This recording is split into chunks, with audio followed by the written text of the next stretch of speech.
Is this title overly dramatic, or is this true? Will the KK server kill Warcraft 3? A 10-year setback for the scene. Before watching this, I assume this is about the KK platform in Asia, where the Asian players are going to be playing, and therefore maybe they won't be playing as much on W3 Champions, or maybe not at all. And then that's going to make the international competition, aka Happy and Starbuck versus all the Asians, less interesting. Let's check it out. Usually when we do videos like this that are about a bigger topic, it is happy news, spreading excitement, and try to be as positive as possible. About this topic, I can't really be positive at all, because we're facing a little bit of an existential crisis. All right, let's see if that's true. But before we go on, I started watching this video for like 5 minutes, and the first part is a history lesson about the past of Warcraft 3. I'll abbreviate it to save all of us some time. Basically, Warcraft 3 on Battle.net came out in 2003. We all played on Battle.net. It was really bad ping conditions, but nobody cared because we didn't know any better.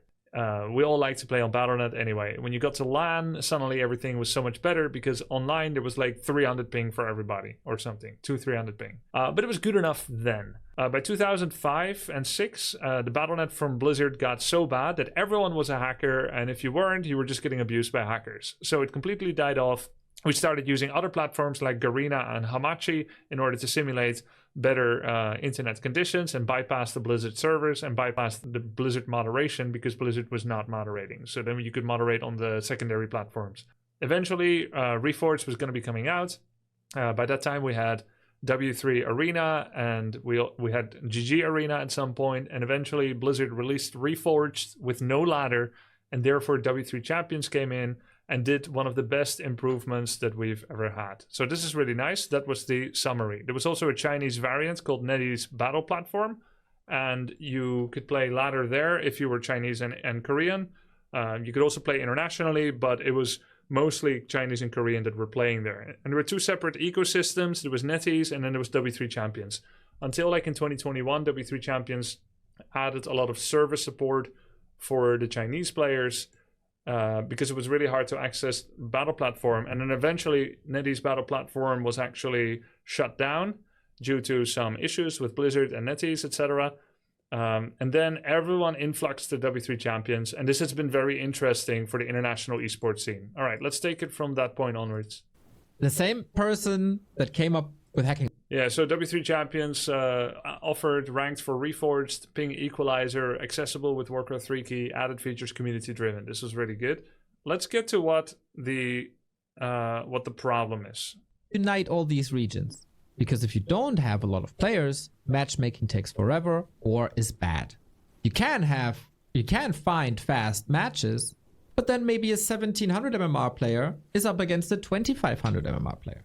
Or you wait a long time, and maybe finally someone of your... Yeah, so he really likes the ping it offers, the uniting of all regions. And so he sees it as a negative thing, maybe, would be my guess, that KK platform is going to be luring all the Asian players away again. Skill range. It's basically the old threat and concern about splitting the player base, one that is already small enough to begin with. And because Battle.net in 2024 does have ranked now, but has many issues, Battle.net is not good enough of a platform for people to play Warcraft 3 competitively online right now, as per player decision.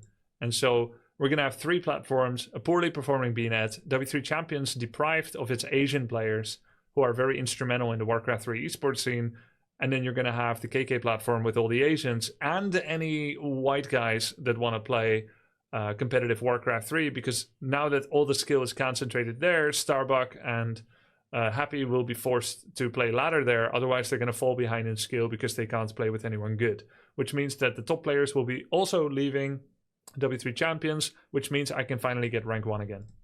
Comes online. This solved all of that. So I there see are some problems with Warcraft Champions, though.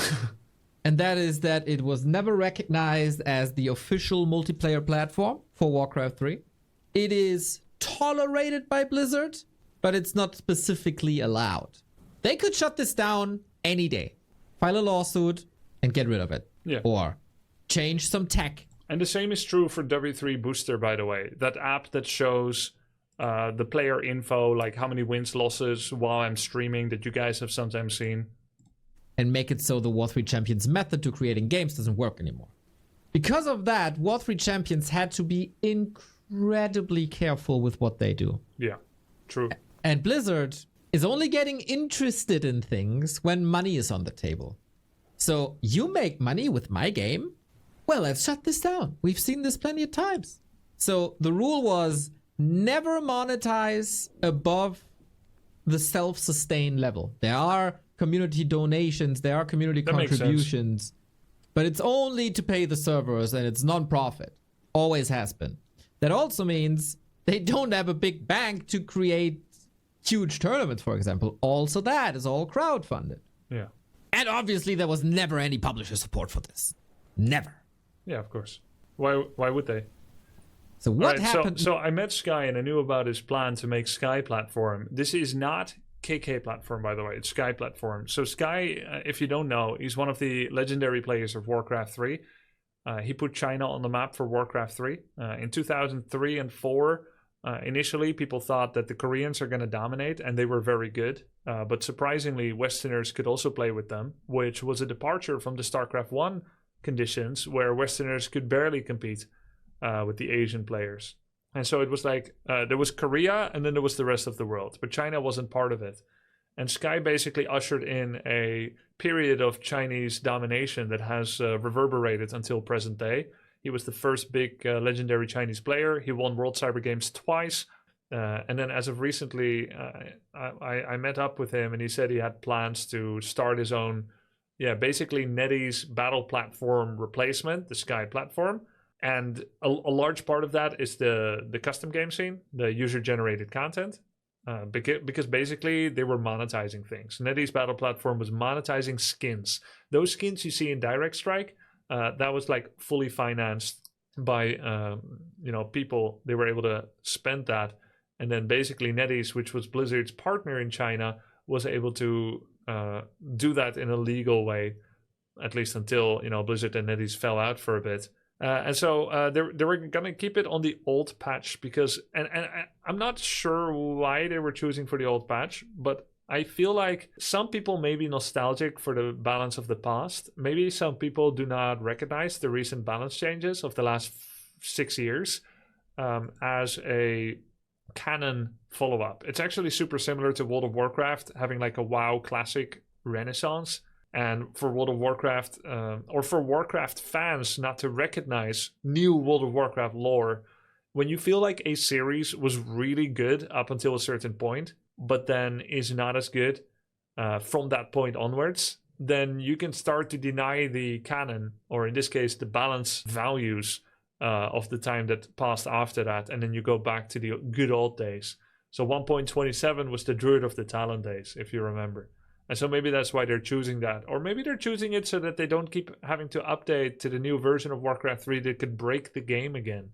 Oh, they use older patches because the added functionality in those maps only works on old patches. I see. So yeah, they don't want the games to break, basically. Now on the Chinese market, in the meantime. So, status quo, War 3 Champions. Everybody's happy. Everybody is playing on War 3 Champions. We are one global united scene with fair matches between all regions. Sneakily, in the Chinese market, as the partnership of Blizzard and NetEase was over, all of a sudden Sky, legendary human player, WCG winner twice, launched his own platform. I wouldn't call it sneakily. And it looked suspiciously like NetEase. And it had suspiciously the same functions. Yeah, I don't think it's suspicious. I think he's filling a void that's been left behind, and he's trying to save and rally and galvanize Warcraft 3 in Asia. He must feel like a diminishing popularity of Warcraft 3 compared to some newer games, mobile games like Arena of Valor. He sees that Warcraft 3 is not as popular as it was 15 years ago, and he's trying to consolidate the market, I think, in Asia. It was the unofficial successor of NetEase. It had access to the user-generated content market to sell the cosmetics and sell the hats. And I reached out to Sky when that was released like a year ago or so. Like, dude,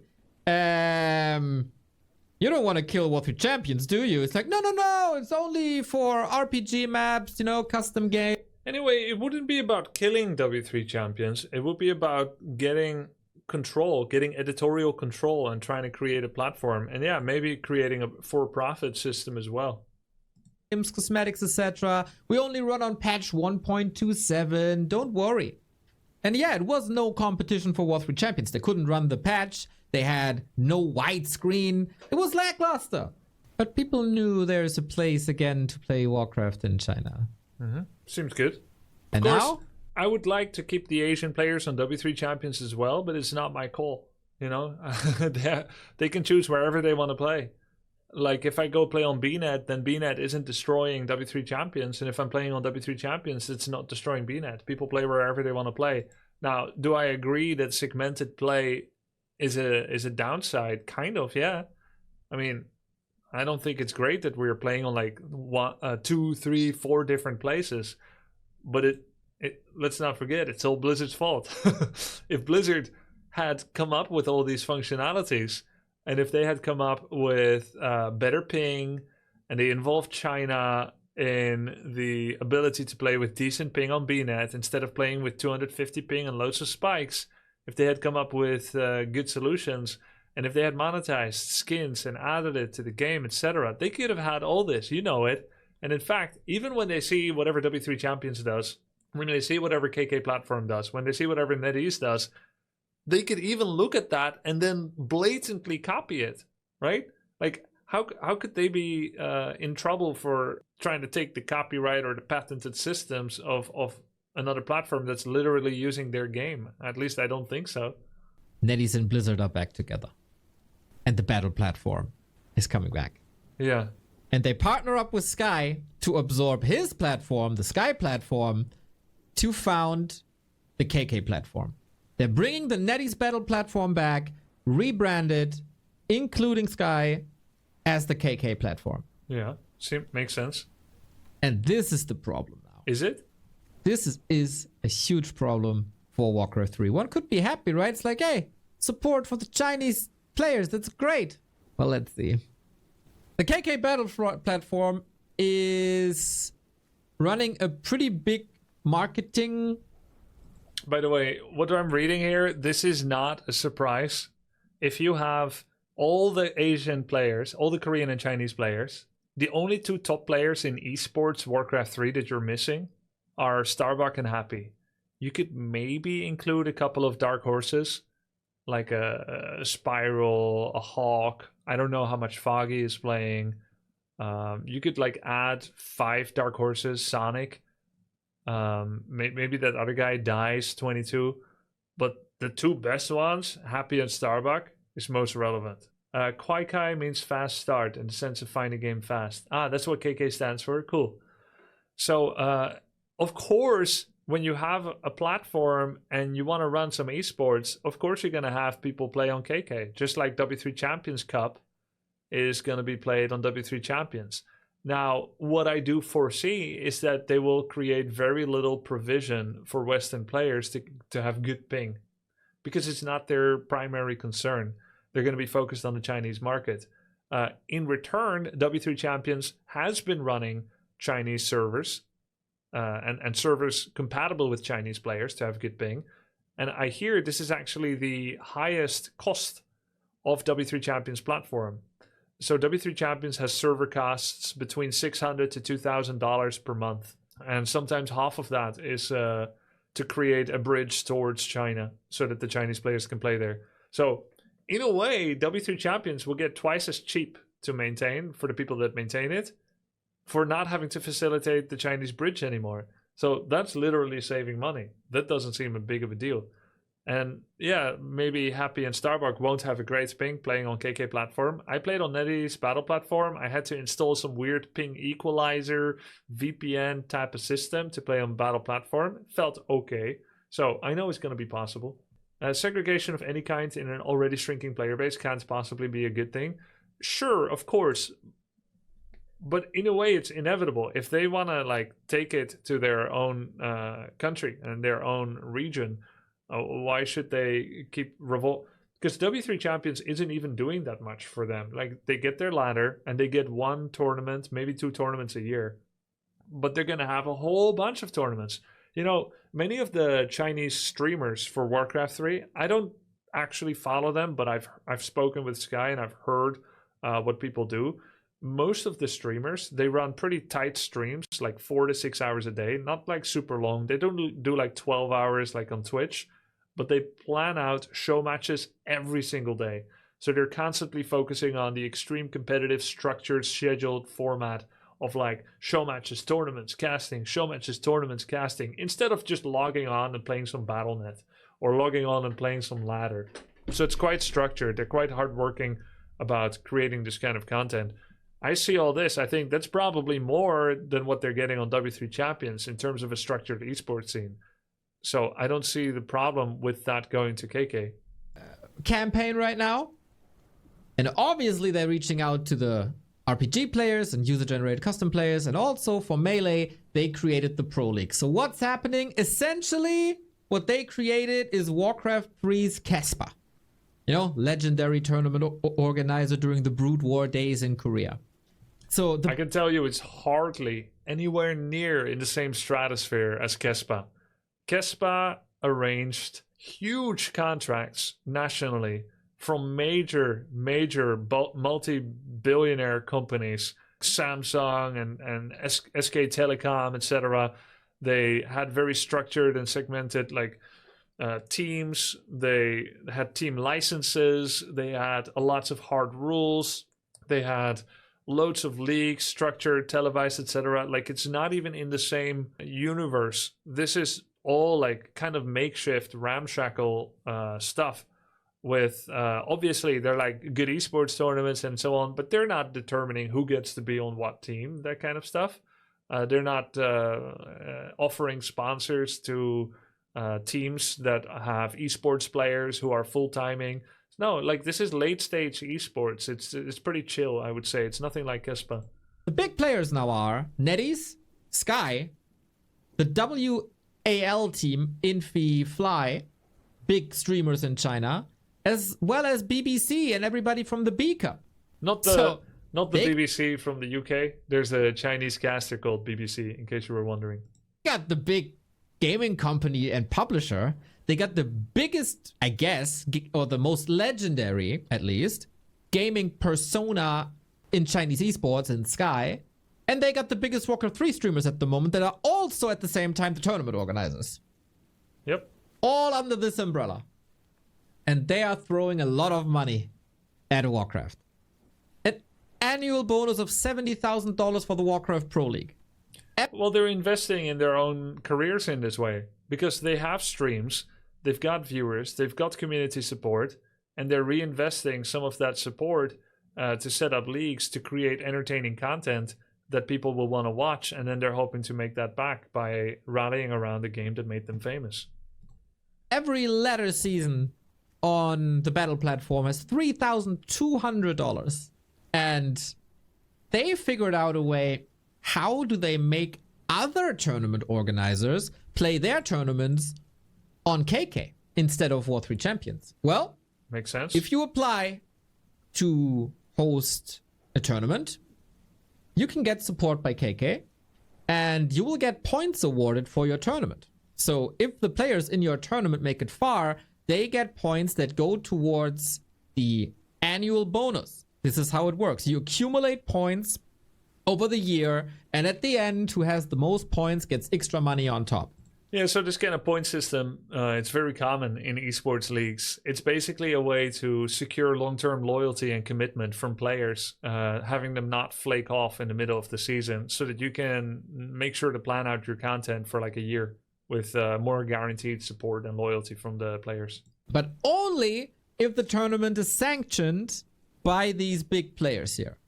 Yeah, so anytime someone positions themselves as a league administrator and an esports overseer with some kind of ultimate tournament, they say, hey, you can sign up to have your tournament be sanctioned for points that leads towards our season finals, but you'll be a subsidiary we will allocate points whoever wins your tournament, and then also you have to play it on our platform. I think this still makes a lot of sense. I think this is a good thing for the Chinese esports scene. So you have to host on KK, and then of course when there's so much money on the line, players play on KK. It's all. Sounds like the video title should have been, will this new server kill the old one? A 10-year setback for my business. Yeah. Yeah, I think what Neo... And I have to watch the rest of the video, but I think he might be feeling or fearing a lack of control that he himself maybe has enjoyed as basically the equivalent in the West. People wanting to play tournaments here, and then him being as a hub of that. But we'll see. We'll see what. This is what's happening right now, and this has flaws. There are some flaws. All right, let's check it out. Yeah, this is what I was afraid of as well. Is that they're not going to take the same painstaking attention to organize servers for a very small subset of players. This is, of course, what you would be afraid of. Of course, yeah, it's more of a structured as a national league than an international. One server, China versus Korea, 5 milliseconds against 50. Yeah, 550, 5100. I've played in Chinese server before from Korea and vice versa. Back in the day, it was like 100 milliseconds. Maybe it got better. I don't know. China versus Russia, 5 versus 150. Yeah, and no. Well, let's let them speak. There is only one server on the KK battle platform. Yeah, China. So if China plays versus Korea, it's 5 MS versus 50 MS. Yep. That is okay. But it's still unfair. Imagine you stand at the shop, there's one Invo potion, both spam the Invo potion button, yeah, who gets the item? Always the Chinese. Every time. Versus Russian players, it gets even harder. Or also, of course, everybody from that region. It's 5 MS against 150 MS. And the Central European players, Starbuck and Leon, for example, it's a difference of 245 MS. Oh, sorry, Leon. I forgot about Leon. I mean, I was talking about people with like serious chances against the top players in Asia. Leon is like almost my MMR. So. No, but of course, it's still nice to be able to compete with like decent ping. But yeah, this is the nature of it, right? That's what it's gonna be.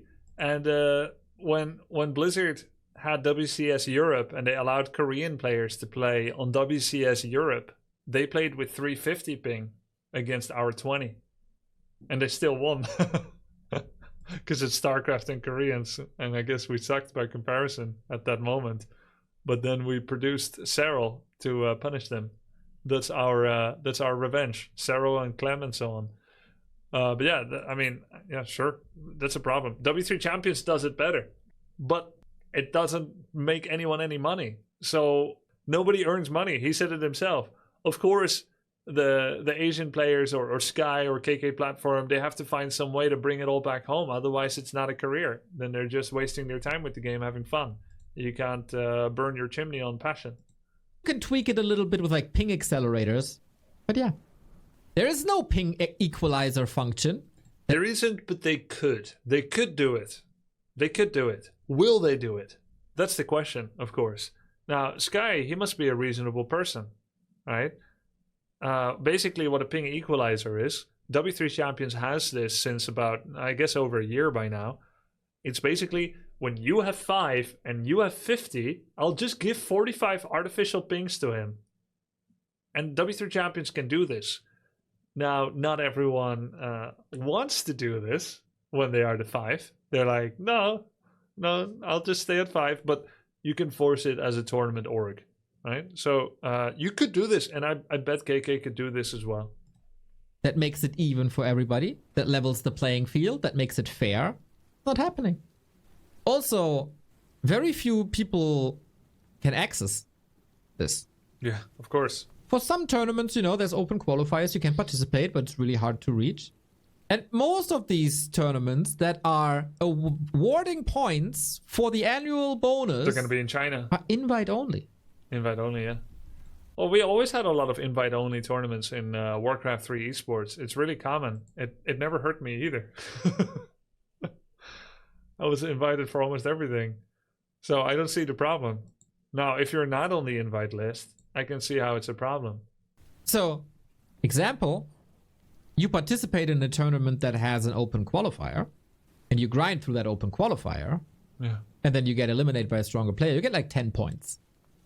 But you could also be invited to an 8-player double elimination tournament, then you get 50 points.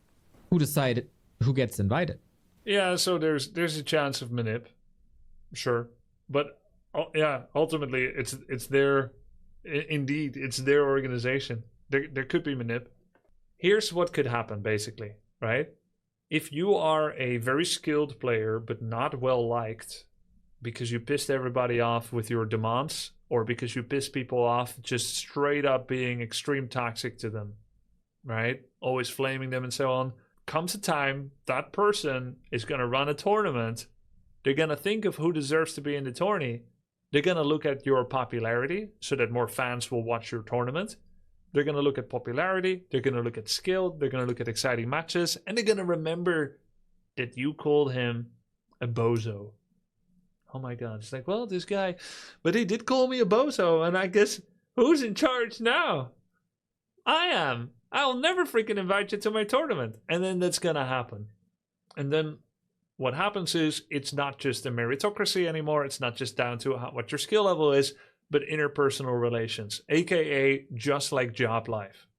And that, you can call that a problem, or you can call that human nature. That's a problem if it's invite only. For people outside of China, you need a Chinese ID and a Chinese phone number. Oh, and another thing that could happen is that the tournament organizer is going to be like, these two players are the rank 8 and 9. They're pretty much equally good as each other. I should invite either one. I'm not sure which one. Oh, wait. I remember. I had a really fun dinner with this guy recently. Yeah, he's a really great guy. I really like him. And plus, if I invite him, he will get 10 points minimum for the league system. And then he will qualify for the world finals, guaranteed, because he was this close. And if I don't invite my friend, even though it's a coin flip, right? It's a coin flip. If I don't invite my friend, then he's definitely not going to make the world finals. And he will know that I screwed him over by not picking him. So am I really being nepotistic to invite him? It's like, I would just be like a bad friend if I did it. So it's a coin flip. I guess I'll just choose which side the coin lands on. That could happen as well. To even be able to on the KK platform. It's a couple of... Another problem I forgot in this video is some of the big tournament organizers are players themselves. They can invite themselves to tournaments with ranking points. Yeah. That is a problem. I will say, I ran a Grubby StarCraft series back in 2011. The organizer was me, and I also played in it. I ran 4 of them. I think it was invite, and miraculously I was invited all 4 of the times, and I won one of them as well. But it was not a scam. That was just how well I played that day. And in fact, it was more of an anti-scam, because I ran that tournament together with a partner, which scammed me. I remember being a part of paying out all the players that won it, but the one I won did not get paid out. So it was more of like an anti-scam, but I did get the honor of winning. So yeah, but it was quite a coincidence I got invited for all of them, yeah. Of exceptions, of course, all the good players got their whitelisted account. The casters like us, we get a whitelisted account, we can do it. But average Joe can't access at all, even if he wants to play under these conditions. Less than 3. So the first reaction was, just merge War3 Champions with KK, then you got the big game developer support, and you got the great infrastructure of War3 Champions. I don't know if they want that, and I don't know if that's even allowed to host servers outside of China. There's no way that's going to be allowed. Come on. W3 Champions doesn't fulfill government requirements, Chinese government requirements. Every private company in China has to comply with government rules, which can be quite strict, as you guys probably know. So I don't see any way that it would be government compliant. And then, like, existing in Europe, you need to have certain general data protection services. Like, if you operate an online service in Europe, you must handle customer privacy well. Now, whether every company does it or not, I don't know. But like most will try to play completely within those rules. And I think very likely, I've seen that disclaimer on W3 Champions before. You have to be careful with customer privacy. And as you guys probably know, the relation to customer privacy is a little different in China. So I don't see how it could exactly be, how could it ever be merged? We wouldn't want that either. Now, for a Chinese company, they could get in real trouble if they do that. So it's not that easy in the corporate world, especially with Chinese law restrictions. So that's up. Wow. Europe could colonize China again to fix it, just replace opium with Warcraft 3? Wow. And what's the result for War 3 Champions? A deserted ladder at the top. While below... No, it's not deserted. I'll be at the top. It's a joke? Yeah, it's a really good joke. It's a good joke. Asian players leave. No games for Western players. They're forced to play on KK as well. 2,000 MMR. It's fine. Still, we have a lot of players there. But the top... throughout the day, I looked a couple of times for games above 2100, and at max there were like 3 at the same time. And it's the dog that bites his own tail, right? Obviously, the Chinese players leave first, as they can play on their platform again. There's a money incentive to rank high on the ladder every single time, so you play there. And since they all did this, they find games against each other. That's good. And then the Koreans are like, hey, you know, my ping isn't that bad. I know what we need to do. We need to bring in new talent in the West to the Warcraft 3 esports scene. We need to wean ourselves off our Asian dependence. We need to bring in fresh young blood. Now, that doesn't exist because they're playing Minecraft and stuff. So how about we take players from other RTS games and we introduce them to Warcraft 3? Wait, I already started this! Let's go, Hearthstone! Come on! Yo, guys, can you all start introducing some Age of Empires and StarCraft players to Warcraft 3? And if I get money for that, of course I'm gonna follow. So I play the Chinese, I rank high on the ladder, I get some money, I get my points for the annual ranking, nice. So, the Western players don't have any opponents anymore. So what can they do now? Direct Strike. Wait forever. Play Direct Strike.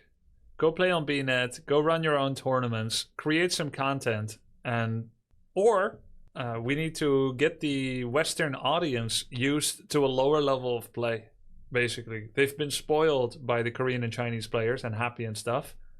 We need to start getting people used to less high-level esports. 2900 MMR, the new 2900 MMR will be 2100. We will have 2K, 2.1, and 2.2K MMR players playing against each other, and you will love it. To get a game, or also move to the KK platform and accept the 200 MS. Given that they get special access that maybe a handful of players got. And that's a trickle-down effect also on the high amateur levels. And it continues to be a trickle-down effect. So... this is a massive, massive, massive hit for the Western scene. This is a huge slap in the face. For the Western esports scene, for the Western scene. For esports. Not for Warcraft scene itself. So the title, will the KK server kill Warcraft 3? I think no. Warcraft 3 has survived many things, including reforwards, then big streamers taking year-long breaks, etc. It will just impoverish top-level esports display in the West, and people will need to start looking at Chinese streams if they want to get their fix of high-level esports. And Neo will have to cast all the Chinese events. I'm sure they'll let them cast it, and then we'll still get our fix of it. It's just the not Starbucks, not happy players that will not be able to play into the top esports as much because there's this hurdle of the Chinese platform that doesn't cater to us the same way that we catered to the Chinese players when they came to play on W3 Champions, which is a shame. But ultimately, if that's fate, then that's it. Then we all need to move on. If you can't migrate, then you just need to move on and do something else. It's really bad. Like, it's anxiety introducing bad right now. This is the effect that the launch of KK had on some players' activity. Some players are even playing more on War 3 Champions like now, like Labyrinth, Hawk, Simmons, But that's pretty much about it. I think Starbuck in general played the same. Hitman has one of his moods again, but then 40, 50%, Infi, 50%, Happy, Hitman 50%, bipolar. Kaho, Life, Sock, Focus, Moon barely stopped playing, Lolite and so on stopped playing completely. Like, they're all playing their games on KK now. Yeah. I never played against any of these people because I play at 8 p.m. when it's like 2, 3 a.m. in China, 4 or 5 a.m. in Korea. So they were all playing earlier in the day in the Netherlands. We are back to the state of 2014. Oh, 2014. Swarm hosts, Broodlord Infestors. Yeah, I wasn't playing Warcraft 3 in this time, so I can't really attest to the state of it. Every progress Warcraft 3 made in the past 10 years is gone. That's a little dramatic. For a couple of YouTube views, Neo. Right now, we are back in the year 2004. It's not exactly 2014. Come on. 2014, the way I remember it, from 2014 to 2016, 2014 to 2017, the top players of the scene were people that I'd never heard of before. Like, they were not top players. Who was it? Foggy actually turned out to be really freaking good. Right? He was someone that was a new pro in this time that actually held up and played really well against real pros like Lin and Moon and stuff. Keshi, Foggy, War Chief Rich. Obviously, Yalls is also legit, but has never been like an international star. But he just a dark horse that could take one series of a top player. So it's not back to those dark ages. 14. As if NetEase just launched, every piece of progress that the community made in the past 10 years is gone. It was wiped. But what would be the alternative? Like, is there a solution here, Neo? Because you don't want them to make the platform, or you just want them to have the ping equalizer, or more server support for like 7 Western players. I don't really feel like there's a solution to it, and I don't feel like it's just a natural change, not really a depressing change or anything like that. And it's not going to affect anybody that doesn't watch esports or just plays their own cute little games in Bronze League, etc. I don't think Bronze League heroes care whether Moon is playing like 5,000 MMR away from them. The global scene is not anymore. The perfect playing conditions for a competitive environment are dead. Let's be grateful for the period we had. I am extremely grateful for 2020 to 2024, where we had true international good ping crossplay with the Chinese and Koreans. I never thought I would see the day. I greatly enjoyed my bouts with Infi and many others. This was never possible back in 2005 to 2010. Let's be grateful about it. Nothing lasts forever. No king rules forever, my son. And trampled. And there is no fair competition anymore in this game going forward. What? No fair competition? I mean, we will have I can't a agree chat with that. flooded with ping discussions again, as we had in 2020. Okay. Ping discussions. Yeah, basically the ping discussion casts a dark shroud over the legitimacy of any online outcomes. But and of course, it's not actually good to talk about that dark shroud because, you know, as a tournament organizer or caster, it's actually in your favor to not talk about it, even if it's there. But when it's very obvious that it's there because of bad performance, then you can kind of not ignore it. But it's not the only dark shroud over online competition. Another one is cheating. Yeah, sure, sometimes there are stream delays, but it's much easier to cheat online. You can have a person next to you pointing out things on the minimap. You could have illicit software installed on your computer.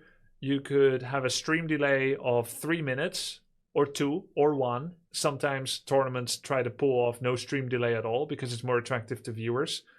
Someone could have a second screen on where they're watching the games. Even if there's a 2-minute stream delay, sometimes a player will pause, say that they are having some kidney stones they need to pass, and then actually they're just allowing the stream to catch up and maybe watch those 2-minute delayed footage, which is by now quite live.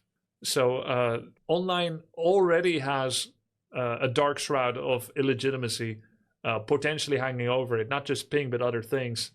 And LAN has always been the great equalizer of things. And even in a way, LAN isn't 100% equal because, there's still home court advantage, there's language advantage, there's some favorable treatment for some player or another. But ultimately, yeah, no competition is like 100% fair, but it gets real close to it. And the point is just to not pay it too much attention. Otherwise, the whole thing becomes less fun to think about it. And then we get these nice ping discussions on top of the balance discussions. And that takes even further away from the player performance. Can't the community collect incentives for playing on W3 Champions? Well, it probably cannot be very for profit, or Blizzard will start looking at it jealously. But there have been crowdfunding for W3 Champions tourneys, yes. It's not fun to play on KK for any player that is not in China. Yeah, it's less fun. It's sluggish, it's slow, there's spikes. Not fun. Yeah. If you can access, that is. Yeah, that's the situation. He's very emotional about this. It's the end of an era. I understand it. It affects him more than it affects me. But it's their choice to create this platform. Map makers. And to run no chance to get their map reviewed and included into the KK pool. Yeah, of course. Let's just run our own platform. We can still have W3 champions. We can have our maps. I don't think we need Moon and Lin and Sky and so on to play Direct Strike and Warhammer 1-on-1.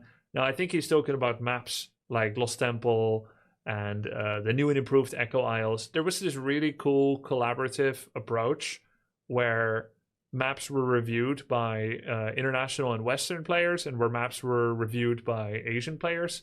And, for the first time in Warcraft history, we actually have this pipeline for new maps for the competitive scene, which is very fun when you're bored of Twisted Meadows and Turtle Rock and Terranist Stand and Echo Isles being the only 4 maps that are played every single time. So you open W3 Champions and you take a look, what maps do we have now? You go to Melee 1-on-1, it's like, Autumn Leaves, new. Hammerfall, new. Secret Valley, reintroduced, not new. Shallow Grave, new. Springtime, new. Tidehunters is new. Warhill is new. And even Echo Isles is version 2 and new.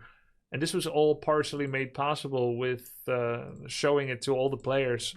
And what happens is when you have a second platform is that KK platform is going to play by their own tunes. They're going to have their own maps or lack of. It means there's going to be 2 different map pools. It means that if you're a serious competitive esports player, you can no longer play on W3 Champions because you're playing with an invalid map pool compared to what the tournaments in KK platform might be playing with. But we've been here before. Like, life will find a way. If people still want to compete, if Happy still wants to compete, he's going to adapt. Maybe he has to move to China. That's normal. You move for your job, and otherwise he's going to play with 150 ping. That's his problem. The Asians have always been relatively conservative with their maps, constantly pushing Turtle Rock. Now they bring Amazonia back. Terranist Stand was brought back by them. Sometimes it's cool when they bring like Lost Temple. That was really nice. But what's next? Like, are we playing on Korea? All progress the map pool made came from the West. It's not true. What game of is Warcraft 3 for the gamers in China? It used to be one of the biggest games in China, and it still stands greatly revered and respected. I have visited China over 35 times, and I've won 1 tournament there, and so not a very high win rate, but I was famous as well from victories abroad as one of the most famous Orc players and one of the most famous Western players. And in those 35 trips, this is going to sound very hard to believe. I'm about to say something, and I'm not saying it with a level of brag for myself, for my own ego. I'm just stating a fact so that you can get an idea of the level of popularity of Warcraft 3 in China. I visited over 10 different cities in China. Hangzhou, Guangzhou, Beijing, Shanghai, Xi'an, Changsha, and more. I can't remember all of them right now. Every single, and there's no exclusion to this, every single time I was at the airport, and about 80% of the time I was at one of the big supermarkets like Carrefour, Xiaolefu, I think they say. 80% of the time I was at Xiaolefu, which I've been to like 20 times because my wife wants to go shopping there. And 100% of the times I was at the airport, a security official recognized me. So out of 35 times at the airport, 35 times I was recognized at the airport by someone that is scanning my luggage, that is scanning my the contents of my backpack or my suitcase every single time, which is an insane stat because it's never happened to me in the Netherlands, it never happened to me in the United States, it never happened to me in Germany, but in China it happened. And they recognize me and they're like, Grubby, right? That is crazy, like high levels of fame that I do not actually identify with because I don't have that experience anywhere else in the world. Nor am I constantly recognized per se on the streets in China, like pretty much not at all. But 100% of the time, of the 30 plus times I've been in China at the airport, they recognize me. And also in the supermarkets relatively often, which is pretty insane. That's how big Warcraft 3 was. Now, by now, Warcraft 3 has been replaced more by other games. Arena of Valor being one of the big ones, and it has a different name there. And many other mobile games. Like the mobile game market is insane. Not gonna happen anymore. It's incredibly sad. It's incredibly sad. What can I say? Flow TV was wonderful. The KK Flow TV isn't the same. Let's forward a bit. Really. Every person, every player, every actor is acting in their best interest. Yeah. It's understandable. NetEase and Sky want the cosmetic market. Streamers. That's why it is as it is. Want sponsorships. Players want competition. And the Western scene is tiny. Yeah, it's all true. The conditions are worse than before. The ping. But it's gonna get worse. Worse conditions, unfair. It's untransparent, inaccessible, controlled by a few selected actors, and death to the Western player base. It already killed itself. Come on, Luke. Come on. Of all the Western pros, 99% retired. Some switched to custom games. Some switched to 4-on-4. Come on. Will be worse for everybody outside China. It will be unfair conditions. It's intransparent. It's inaccessible. It is controlled by a few selected actors, and it might just be the death to the Western player base. I think it's not the death of Western player base. I think the Western player base first killed itself, and then the Asian players realizing that the only export product they're getting from the West is Happy, and maybe Starbucks, said it's better if we start localizing it here so that we can have better conditions for most of our players. The percentage of Asian players as being part of the top esports pros is 95%. They can play fairly with us at 150 ping, with spikes, by the way. Sometimes they get spikes if they play from China. Not the Koreans, but the Chinese, yes, because in and out traffic, in and out internet traffic into China and out of China it needs to go past a lot of set of eyes, if you know what I mean, right? So when they play on W3 Champions, even with ping equalizer, they can still have spikes. That's frustrating to them.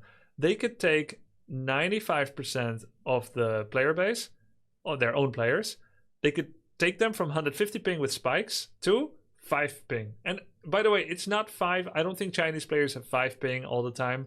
I have played on Chinese platforms before when I'm in China, and even they sometimes struggle with spikes during peak hours to their own platforms.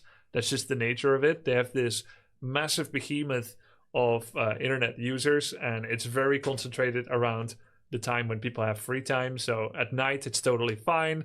But then like 6 p.m. after work, everyone starts downloading and watching and playing, etc. So then it gets worse. But yeah, this is a really good thing for them. They're all going to have better ping. Happy has to compete with 150. Like, he's struggling already against Lin and Fortitude. Imagine that with a ping disadvantage of 150. Yeah. Starbucks Rise would be impossible. True. Under these conditions. That's true. But he has risen, and now he has to make a choice if he wants to move to China for a few $1,000s a year, or if he can't. Leon wouldn't be at the level where he is when he can't play against the top players all the time. The biggest issue for the pro scene I see is inaccessibility for new talent. Luckily, there's no one coming knocking on the door anyway. Is moving to China a viable thing? You could, but it's not a profitable thing in general. Of course, the cost of living is lower there, but unless you're happy, it's very unlikely to make enough money from it. Like, only Happy could make enough money to make that a financially sound decision. If Starbucks has like all the money, then he could do it out of passion. But purely professionally, from a financial perspective, it doesn't make sense to move to China for this. Do you think negative news clickbait reinforces negative perceptions into actual measured decline? Yes, I think so. I think the bigger impact, to be clear here, is that there will be a segregation of the player base again. And that is a negative outcome for some of the top Western players, though there aren't many. I think rage bait is especially useful for people like Yongya when you don't end up playing the game, but I think this is not super helpful, this type of title, for the Warcraft scene itself, because people read this, they will, like, I think half the people don't watch a video. Half the people don't watch a video, they just look at the title and they think Warcraft is dying, because one of the two biggest channels, back to Warcraft, me being the other one, said so. Time. And Really I think bad. that's not a good thing to do. And then a lot of people are like, but he doesn't want to kill the scene, of course. And he's not going to be a big factor in he's not going to be a big factor in its decline or whatever. The decline is preordained by the KK segregation, and he's emotional about it because obviously it's the end of an era. I think it is the end of an era, which maybe would be a better title. Will the KK server usher in the end of an era of international Warcraft 3 esports? Maybe, yeah. at the beginning of their 30s or mid 30s, got wife and kids. That's a priority. They just want to play a couple of games in the evening. Don't find games, well, then just quit. And that trickles down from the very top. Let's go to the solutions. We did that at Rara. Make KK global. Allow Warcraft 3 champions for Western players matches. Create Western Warcraft 3 tournament fund. Make Warcraft 3 finals Western only. Finals Western only. As a revenge. I want to hear his words on it. You don't include us, we're not going to include you either. All right, let's listen. And I feel incredibly powerless in this regard. Cold War moment. God, like, allow War 3 champions for Western players. Of course, ideally, if it's possible, make KK global. Give it 30 servers. Allow everybody to participate. Of course. That's the number one solution. Allow to use War 3 champions for the Western players matches in competition in tournaments. Otherwise, it's just unfair. I don't know if we can create a Western Warcraft 3 tournament fund. Make War 3 champions finals Western only to give an incentive to play on that ladder. Wait. How does it give an incentive to make the W3 champions finals Western only? How does that create an incentive to play on it when you can't play because you're not Western? But that is then again relying on community contributions, and I feel like we ask a lot. We did that for War 3 Champions Finals since its inception. We did that at Rara because we also couldn't come up with sponsors to finance this event. And there's just not enough money to come up with that on our own. And we are also like apparently too dumb to get sponsors our own. It has nothing to do with being too dumb. It's nothing to do with being too dumb. It's that what I have found, and this is true when I play only Warcraft 3 and nothing else, or when I play only Dota 2 and nothing else, I don't get a lot of game sponsorships either. But when I play Warcraft 3 and many other things, then I get game sponsors that are similar to the other things I play. Why is that? Because if I play only Warcraft 3 and I foster an audience that only watches Warcraft 3 and nothing else, then a sponsor that wants to promote another game will be preaching to a choir that only knows one song, Warcraft 3. And they'll be like, yo, but there's this other thing. And the audience will be like, nah, we just like Warcraft 3, that's all we watch. So, of course, sponsors, when it comes to a 21-year-old game, they're going to be like, I think this audience is pretty settled. This audience is pretty settled. I'm not sure how accepting they are of new things, considering they never watch any new things. Now, I have been changing that a bit. I've been trying out new things. And sponsors, to sponsor Warcraft 3, it's going to come down to two things. One, it's the number of eyeballs, but not every eyeball is the same. eyeballs that watch Warcraft 3 are not the same. If you have 2,000 eyeballs watching Warcraft 3, you got 1,000 people. All right, 4,000. If you got 4,000 eyeballs, you got 2,000 people watching Warcraft 3. That audience may not be worth the same advertising dollar as 2,000 variety viewers. That's just how it is, because variety viewers are more flexible.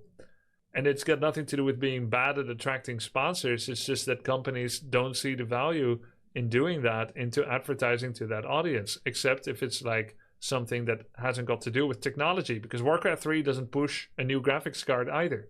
How do you measure the number of variety viewers? I measure it by switching game and then seeing what's my retention, right? And because there's two types of viewers. Viewers will watch you do most things, and there's viewers that will watch you play one game. You can include multiple games in that. And so when you play a very popular game, you'll get the plus of the one game viewers. And when you play a very unpopular game, you'll be stripped down to your variety viewers only. And when you play, in between games, it'll be something in between as well. So this is really good to look at these metrics, because obviously you don't want to kill your own stream. You don't want to kill your own YouTube. Now, when it comes to this tournament, this W3 Champions Finals, at this point, it has become a passion project, and a sponsor could sponsor it if they really freaking love the game themselves. Sometimes you realize that a marketing budget can come not just from the validity of the product, but also from genuine passion for the game. Sometimes the guy that runs a marketing budget on some company just happens to really freaking love that game, and therefore they will convince their company to sponsor this Warcraft 3 event. That's what it comes down to. And that's why I say it's like anxiety introducing an existential threat, and could seriously hurt the scene that we got. If you have any ideas, let us know. Put it in the comments. What's your take on this? Please don't be doomers.